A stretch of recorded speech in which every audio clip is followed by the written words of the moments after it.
is an imposition in my mind's imagination. I hope they choke on smoke 'cause I'm smoking them out the basement. This is not rap, this is not hip-hop. Just another attempt to make the voices stop rapping to prove nothing. Just writing to say something 'cause I wasn't the only one who wasn't rushing to saying nothing. This doesn't mean I lost my dream. It's just right now I got a really crazy mind to clean.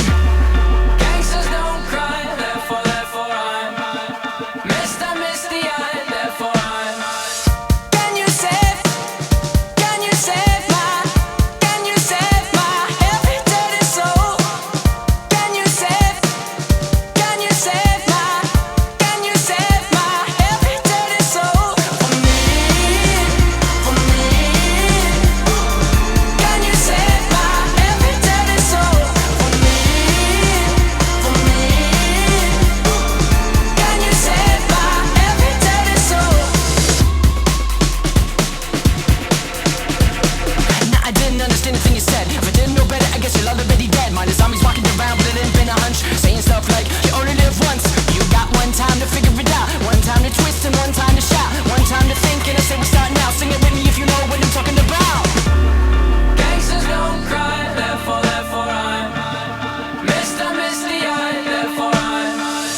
Can you save my every dirty soul? Can you save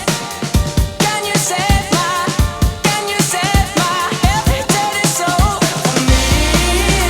For me. Can you save my every dirty soul? For me. Can you save my every dirty soul?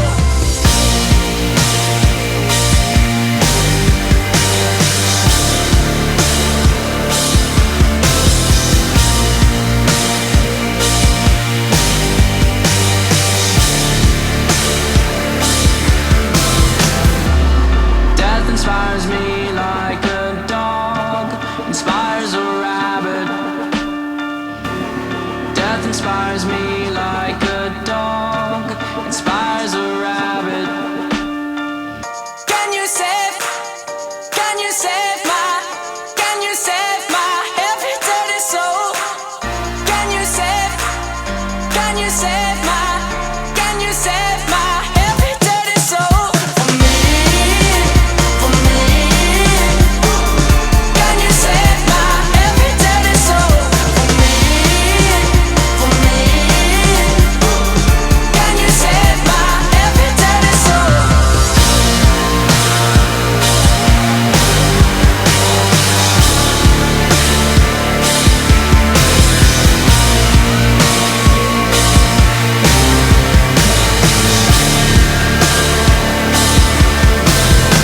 Can you save my every dirty soul?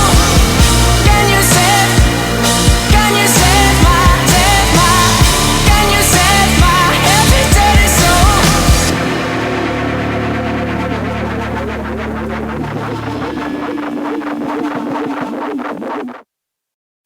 Thank you. For those of you who haven't met me yet, I'm Dell, and by now you've figured out I have 3 passions in this life: family, triathlon, and Nozomi. And it dawned on me recently, they all share one thing in common. None of them are easy, but all of them are extremely rewarding, which leads me to why we're here today. I want to share with you a personal story about pursuing passions, dreaming big, and not letting anything come in the way of achieving your goals.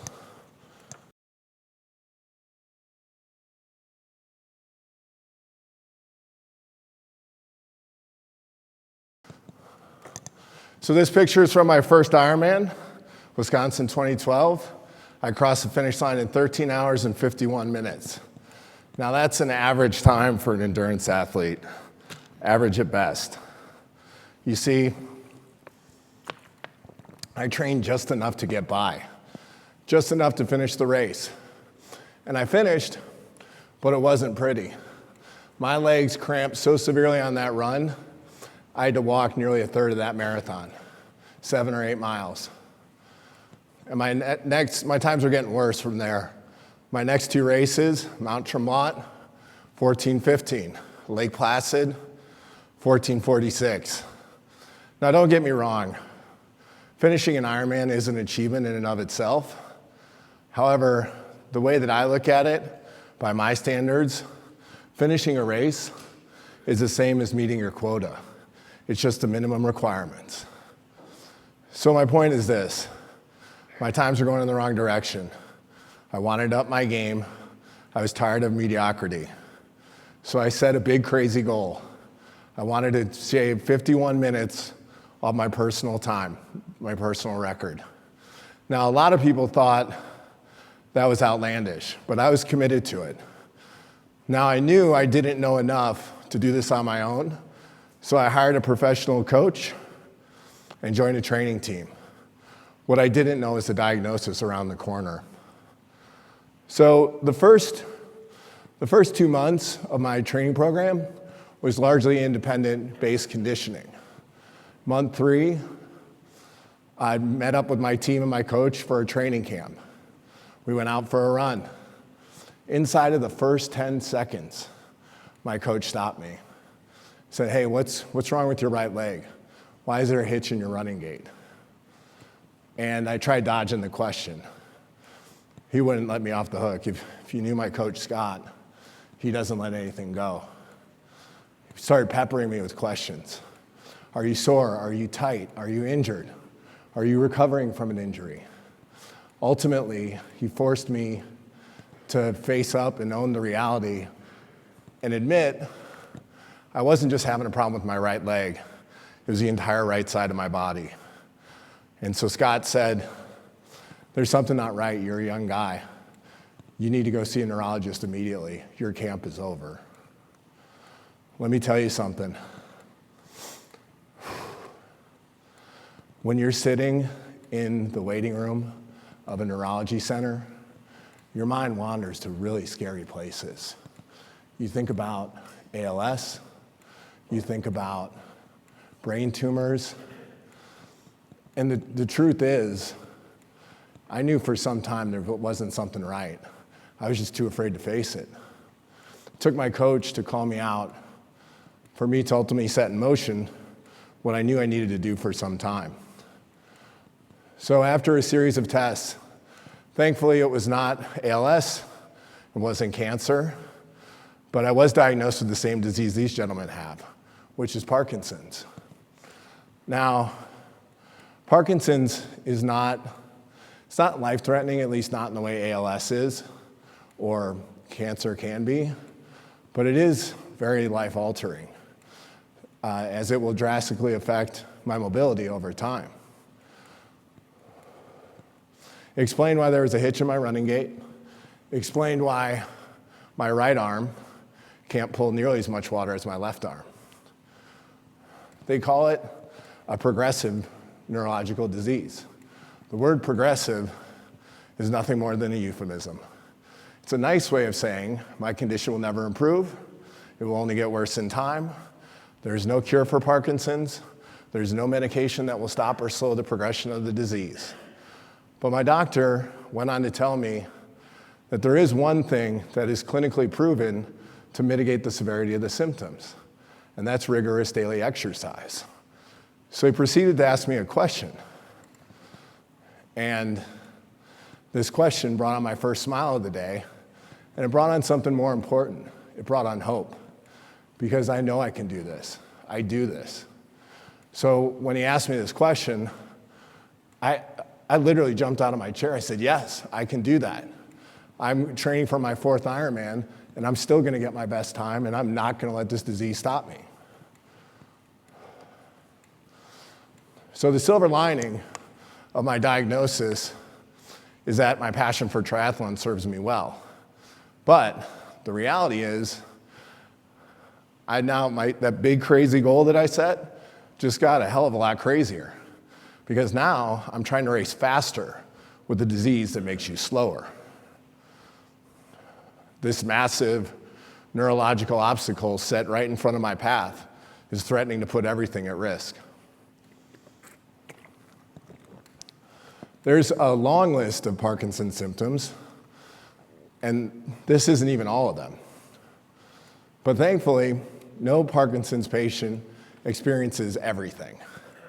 Everyone's journey is different. In fact, there's a saying in the community, if you know a person with Parkinson's, then you know one person with Parkinson's. Everyone's different, from the subset of symptoms to the severity of symptoms to how fast or how slow the disease progresses. Whether it was early onset, as it is in my case, or whether it strikes elderly patient later in life. For me, the symptoms that are most notable are all these muscular movement-related symptoms in red. So as you read this list, think about how that would affect anyone, and then think about how it would affect an endurance athlete aspiring to achieve his best time, and not by a minute, but by nearly an hour. I have to work harder than everybody else out there. More importantly, I have to work smarter than everybody else out there to achieve my goals. Now, before I share the adapted program with you, I thought I'd share an interesting aside. Who has had COVID in this room? Did you lose your sense of smell? Some people do. What's interesting is with Parkinson's, it's one of the most common symptoms that people experience is a loss of smell. So my doctor, when I was being diagnosed, said we're going to perform a smell test. He's like, close your eyes. I'm going to put 2 items under your nose, one at a time. So he starts it. First one was cinnamon sticks. Second one was coffee beans. Put them 1 inch away from my nose. I couldn't smell a darn thing, not a thing. And it dawned on me that explains something from my recent past. You see, as an endurance athlete, training for Ironman with a family and a career, you are always pressed for time. You look for ways to find time, cut corners, multitask. And so in 2014, the year before I was diagnosed, I would do these hardcore, sweat-dripping 2-hour workouts before going into the office or seeing a customer. And I noticed, hey, I don't smell after these workouts. So I can save time by not showering and just going straight to see customers. So in 2014, I actually had the best year of my career. I was the #1 rep out of 317. It's not because I'm a great rep. It's because I stunk up the room so bad, customers gave me fast POs to get me out the door. So my pro tip for you, if you want to sell more faster, just stop showering. All right, let's move on to the new plan. So I took this news to my coach.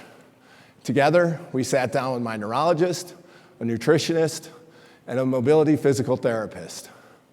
We took that collective brain trust and devised a new plan and drills that would specifically help create muscle memory and strengthen my deficient right side. So on the swim, do double arm pulls, so 1 on the left and 2 on the right. On the bike, we do single leg drills, which is essentially this. Unclip the left, motor around with the right. The run, well, the run's a different story. That's my Achilles heel. You see, you're exposed on the run. Now on the bike and the swim, you can compensate and cover. You're floating in the water or swimming. And with cycling, as you can see, my feet are clipped in. So my left leg can motor around and stimulate momentum and activate my right leg. But on the run, if my right leg stops firing, I stop moving forward. That's a problem. And that literally happens, where when I get really fatigued, my right leg stops working. So after a series of trial and error and tests and back and forth over weeks, we identified I could run 4 minutes at a good clip, but then I needed to walk. And that, I mean minutes, not miles. I would only run 4 minutes. And then I need to give my leg time to recover. So from that day forward, run program was run 4, walk 1, run 4, walk 1. All right, then finally, come race day, we had to have a detailed plan. Alarm goes off at 4 a.m., consume copious amounts of coffee and 500 calories at breakfast. Pre-race. I like to say there's a race to get to the race because there's actually more activity and more work that needs to be done before the race than most other sports the entire duration of their event. This picture captures everything I will use, need, consume, or touch on race day, except for my bike. But I need to take all these items and allocate them across 4 different bags. Bike transition, bike special needs, run transition, run special needs. Then I need to deliver those to their respective locations. And I also have to go back into transition. You check your bike in the night before. So I have to go there to check the air pressure of the tires and load 56 miles worth of nutrition on the bike, because you have to consume calories every hour or you're going to run out of gas on the tank. You see the picture at the bottom middle, that's me carrying my special needs bags. I then need to drop those off at the special needs bag drop zone. They will be returned to me, the bike, halfway point, mile 56, where I will take 56 miles worth of nutrition and put it back on the bike. And the run special needs bag is given to me at the half marathon point, mile 13. Now that I have all this done, then I can get ready to race. The race starts with a shotgun mass swim start at 7 a.m. That's you plus 2,499 other swimmers struggling to find some open water. I had 3 goals for the swim. Don't be late to the race, don't get kicked in the face, and maintain a 1 hour 20 race pace. So essentially, be on time, be prepared, fight through adversity, execute your game plan. The bike. The bike is the longest segment, 65% of the race, 112 miles. And in the case of Austria, it's over 7,000 feet of climbing. The bike is a place where most people make mistakes. The most common mistake is people get too amped up, come out of the gates too fast with adrenaline pumping through their veins, and burn too much energy and don't leave enough gas in the tank for the back end. You have to stay disciplined. You have to stay focused. Now, there are 2 loops on the bike. This is loop 1. I'm feeling good, I'm smiling for the camera, Austria is beautiful, I could do this all day.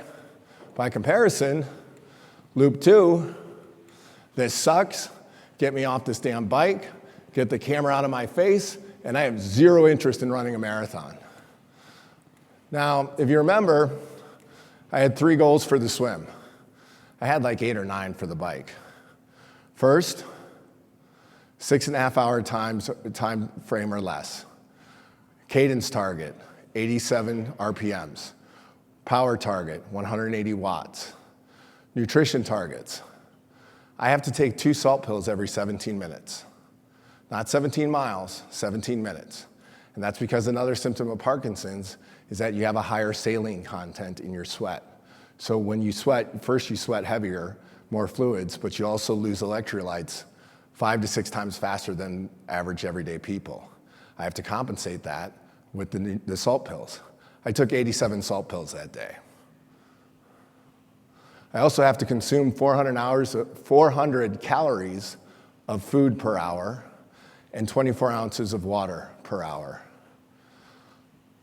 If I do all those things, if I maintain all those targets for 112 miles, then nearly 34,000 pedal strokes later, I will have put myself in position to have a shot at achieving my goal. Oh, there's one other thing. I also have to chant the entire bike, remember the right, remember the right. Because if I don't, my left leg, my strong leg, wants to take over and compensate for the deficient right side. If I do that, my left leg will cramp up, my race will be done. These targets, going back to the targets, if I fall short of any one of the targets, I miss my time goal. If I exceed any one of the targets from watts and RPM, then my legs will cramp up, my race day will be done. So you have to focus, you have to stay disciplined, but only for 112 miles. The run. This is the toughest segment for me. And you can tell I'm struggling. I mean, just look at my face in this picture. I looked like a dazed and confused, punch-drunk prize fighter. I wish I could remember what I was thinking. I don't know, maybe I saw a remote collector in a tree or something. But one thing this picture highlights is an old saying in triathlon. There are times where you feel good, but those don't last. There are times where you feel bad, but those don't last either. Just keep pushing, fight through adversity, execute your game plan. At the end of the day, after 140.6 miles, I must share with you that I did not beat my time by 51 minutes. I beat it by an hour and 10.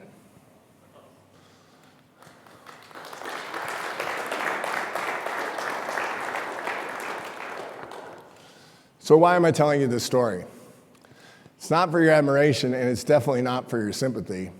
It's to highlight that you can achieve amazing results when you just do 4 things. Pursue your passions, dream big, plan and execute, and fight through adversity. I think Pele said it best when he said, success isn't an accident. It is hard work, perseverance, learning, studying, sacrifice, and most of all, love of what you're doing or learning to do. You have to pursue your passions. Life's too short to not. And I would submit you will not achieve greatness in any one thing unless you have a passion for it. Has anyone read the book Outliers by Malcolm Gladwell? For those of you who haven't, it's a concept, it takes 10,000 hours to master anything. I believe that. I would submit that you're not going to want to invest that time and energy in anything you don't have a burning passion for. So what are your passions? You know mine. I have 3. Family, triathlon, Nozomi. What are yours? Are you on the right path? Are you pursuing your passions? Are you passionate about your career at Nozomi? Are you passionate about the value you drive your customers? Are you passionate about what you and Nozomi together deliver to your customers? I am. I mean, think about what we do. We protect everything from companies' assets to their operations to their facilities. We keep the pipelines flowing and the factories running. We keep the lights on and the trains rolling. We prevent ransomware from bad actors. We protect not only people's livelihood, we protect people's lives. There's nothing more important than that. I mean, if that doesn't get you fired up, then you better check your vitals because you may not have a pulse, because there is nothing more important than what we do when you really think about what we do. So if you're passionate about Nozomi, if you're passionate about what we do, if you're with me on this journey, then let me hear you right now. Come on! Yeah! Yeah! We should be fired up about what we do. We deliver a compelling service that just goes far beyond the big 3 business outcomes: save money, make money, mitigate risk. We enable people to run their business and pursue their passions in their lives. Now, you know, in my role, I do a lot of interviews. And there's, the way I interview, I open with the same introduction every time. I start by introducing myself, and then I introduce Nozomi. And some of you in this room have heard this. Right, Thomas? Right, John? I take it from a lens of nearly 30 years of a career in 8 or 9 different companies. And in my experience, there's 4 key ingredients to make a great company. I've been fortunate to have this experience twice. The 4 ingredients are great people, great culture, great product, and great timing. We absolutely have that in this room, in this company. All of those things. And I can prove it to you. Look to your left. Look to your left. Now look to your right. Now do the hokey pokey and turn yourself about. I'm just kidding. My point is simple. This is an amazing talent pool in this room. It's an amazing talent pool across Nozomi. We have great people. And I believe great culture follows great people. It's an extension of great people. And we clearly have the best product in the market. Our product team and engineering have developed nothing short of an amazing, brilliant solution that helps people detect, see, protect, and unify all their assets. And the time is now. You see, we all know what's going on in the news. Our customers do. Herzog, what did Southern Star do with their 2022 budget? That's right. They pulled it forward because they needed to act now. The time is now. You are in a great position. Take advantage of it. The second step in success in any endeavor, in my humble opinion, is dreaming big. And what I mean by dreaming big is setting those lofty goals. Michael Phelps nailed it. Most decorated Olympian of all time, 22 medals. You have to push yourself outside of your comfort zone to make it challenging, to earn it, to work for it. Push yourself outside of your comfort zone. I am way outside of my comfort zone right now, talking about my fears, my issues, meeting y'all for the first time in spandex, no less. I mean, really. Y'all are probably gonna need therapy and send me the bill. Maybe even a lawsuit of cruel and unusual punishment. But the point remains, make your stretch goals big, make them uncomfortable, and work for them. Many of you know that my son Connor has a passion for volleyball. And he plays for two teams. One is a national club team. The other is his high school varsity team. Both teams had really good seasons with disappointing endings. The high school team won their regional championship, which was the first time they did in 10 years, but got bounced in the first round of the super sectional state playoffs. The national club team was ranked number 10 in the nation heading into the national championships in Kansas City. The first day they went 3-0. The second day they went 1-2, thereby ending their hopes and dreams for a national championship. Now, after some time had passed, I challenged Connor to find lessons in the losses, to learn and grow and build from them and bring a new approach, a new mentality in your senior season. And after you come up with these goals, Connor, I want you to tell all your teammates, and I want you to tell your coaches, because that does two things. First of all, it drives accountability within yourself. Because if you say you're going to do something to others, you're going to have a stronger ownership for delivering, at least busting your butt to deliver those goals. Second, you'll be amazed at how much support it will garner. Maybe not from everyone, but from a few people certainly will step up and say, I want to get behind that goal. I want to help in some way. And it may even have a third impact, which is you may just inspire other teammates to follow the example, follow the lead you have set. And that will help them individually work on their goals, and it might even bring your team together in stronger unity and stronger purpose. Dare to achieve the extraordinary. Put yourself out there. Put yourself in an uncomfortable position to overachieve. And my final message to Connor is, the championship is not won on the last day.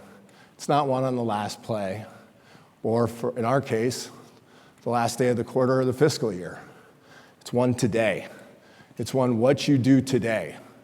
What do you plan? What do you prepare? What do you execute today and tomorrow and every day in chase of that goal? So I just told you you need to publicize your goals. I'm going to lead by example and publicize mine. For family, that's pretty well timed. I'm going to lead by example.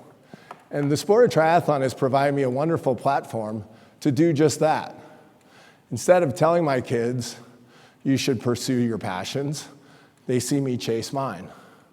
Instead of telling my kids, you should dream big and set big goals, they see me setting mine and striving to achieve them. Instead of telling my kids to fight through adversity, they see me fighting against Parkinson's to still compete and still realize big stretch goals. And they cheer me on. Triathlon has changed a little for me. I'm retired from full distance Ironman, but I'll do short course, maybe a half every now and again. But what I've really turned it into is I'm giving back to the Parkinson's community. My objective is to motivate, inspire, and in some cases train people who want to compete and do their own races. So I speak as a motivational speaker at Parkinson's groups and gatherings and symposiums. I've started an early onset Parkinson's run club. We meet at the track a couple of times a week. And the top right picture is Mike. He's a 56-year-old Parkinson's patient who I helped train and guide him so that he could do his first half Ironman. And I was honored and privileged to be a part of his journey. All right, let's talk about something really important for this room especially, my goals for Nozomi. First, I would like the Americas to achieve what I call the sales triple crown. And I define that as number one in year-over-year revenue growth, number one in revenue bookings, and number one in subscription bookings. Now, we've done a really good job on 2 out of those 3. We're leading the charge in revenue bookings and subscription content. Very well done. Thank you, team. We have some room for growth in the year-over-year growth category, but if we execute individually and collectively as a team, we can win all 3. This is attainable. Long term.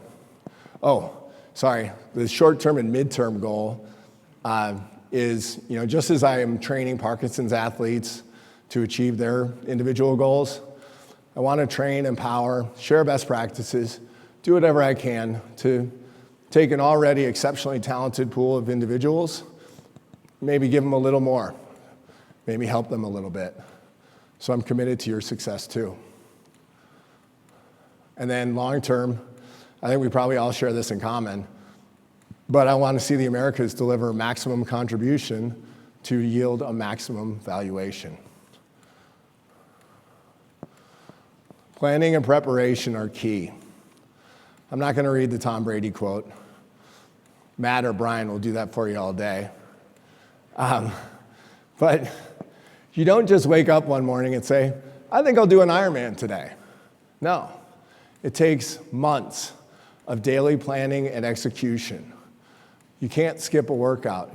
You can't rest on your laurels. You have to plan and execute day by day by day.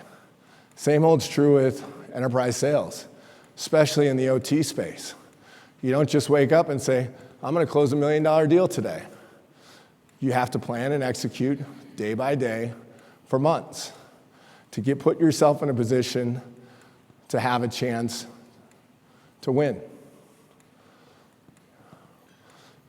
Here at Nozomi, I've seen in my year plus of being here, our big deals all share one thing in common. You have to plan and prepare and execute daily. And there's plenty of examples of this. Brett and Steve at Oxy, did we invest more time in preparing to meet or actually executing the meetings with customers? We invested a ton of time and energy. And guess what? It led to 1.2 million led by that team. How about John and Eric, GE Healthcare? What we did, we invested so much time in preparation and building spreadsheets and analysis of perp to term. We had the help of Knock and Emmanuel, sales operations. That wasn't easy, and we weren't sure we could do it. Many people thought perp to term conversions are never going to happen. You did it. Let's talk about Chris and Jim and Eric at Clorox. A team effort over months to deliver what I believe is the largest new logo deal, at least this year, at nearly 800K. Eric, you led that technical campaign masterfully, and you brought Jim along in the process as well. Thank you. How about Susan and Sandeep? You may not know this, but in their tenure at Nozomi, they have booked more new logos than anyone else in this room in the same time frame. Brian, Ronnie, and Alex, many examples of success and execution. New York MTA, Honda, Disney. He's got a long list of large deals and successful wins. Those just don't happen because you wake up and say, I'm going to do it today. It's months, in some cases years, of staying true to the objective. And we got some new blood in the room. We got John and Tola, Thomas and Southeast. No pressure, guys, but we're expecting big things. Welcome to the team. I know you'll deliver. Thrilled to have you. The point is, we all spent the time we needed to plan and prepare, and then we executed. The championship, the goal, is not won on the last day or the last play. It's won today. What you do today. Fighting through adversity, big theme of this whole talk. We have examples of fighting through adversity here. I shared with you my personal story. How about a more Nozomi specific one? I already referenced John and Eric's work in converting to perp to term. I remember when we started on this journey, there was a lot of doubts. But we're doing it, and we're doing a better job than any other theater. Now these two in white, this is our next challenge. And we're going to own this challenge, and we're going to live up to it. We're going to fight through adversity, and we're going to be successful in selling cloud to OT. We're going to be successful in IoT use cases. It starts here. It starts with a mentality. Now this quote from Henry Ford, I actually write this quote on my arm before every race. And I write it right here so that when I'm in the arrow on the bike, it's staring at me in the face. So when I get to mile 80 and I'm feeling terrible and I'm losing my energy, I look at that quote staring back at me. And I remind myself, whether you think you can or think you can't, you're right. It starts in your mind. It starts with a determination, a conviction that you will be successful.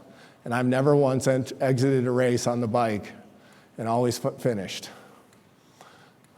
I've heard that we can't demo, we can't POC, we can't position IoT for a variety of shortcomings, especially around protocol support. Well, I'm here to challenge you on that right now. I want to challenge you in a couple of capacities. First, you're going to hear from our product team later today and a pre-sales team as well to identify and break down some of these misperceptions and share with you some exciting new news. But moreover, even without this news and this playbook, there are many examples of where we've succeeded with an MVP product before. If you don't know, that means minimally viable product. That's what companies do when they go to market. We succeeded with Guardian before we had threat intel, asset intel, or smart polling. We continue to succeed with Guardian with an example I'll share with Pablo in LATAM that Nick and Alex are helping with as well, which is there's still situations where we don't have full asset discovery support, or we don't have everything, every feature in Guardian. But we've identified what we need to do. We've taken it to Tim and Scott and product team. Pablo has done a great job of coordinating the resources and leading us to the point where we're proving to the customer that our cultural pillar of being obsessed with customer success is not just words. We're proving it with action. Pablo, you're doing a great job. Thank you. We will be successful with IoT and Vantage. If we've done it with Guardian, we can do it again. For those of you that don't know, Nozomi means hope in Japanese. Hope is a good thing. Hope is a powerful thing. Overcoming adversity not only builds strength, but it gives you hope. And let me tell you why hope is so important. I can prove that there's always hope when you fight through adversity. Let's take a look at 1970s Chris. This poor kid has the deck stacked against him. I mean, he's got a bowl cut, and guess what? This isn't even the worst look. You know, that's even worse. My mom set me up for a path of adversity early in life. Why do you think I offered to shave my head this week? Anyways, here's what this kid knew how to do. He knew how to fight through adversity. He knew how to pursue passions. He knew how to plan and execute. And he did something that nobody thought was really possible. So with that, I leave you a call to action. Think about your goals you shared in QBRs. Ask yourself if they make you uncomfortable and push you to new heights. And then publicize those goals. Build a plan, execute the plan today, tomorrow, every day. Lead with Vantage, pursue IoT, and continue to dominate OT. Fight through adversity, any endeavor, I don't care what it is, personal, professional, academic, or athletic, nothing is given, everything is earned. You will face adversity in anything that's worth doing, so fight through it. And finally, be ambassadors of Nozomi, be ambassadors of hope. All right, well, I want to thank you all for your time and hearing my story. I'm privileged and honored to be here. Thank you.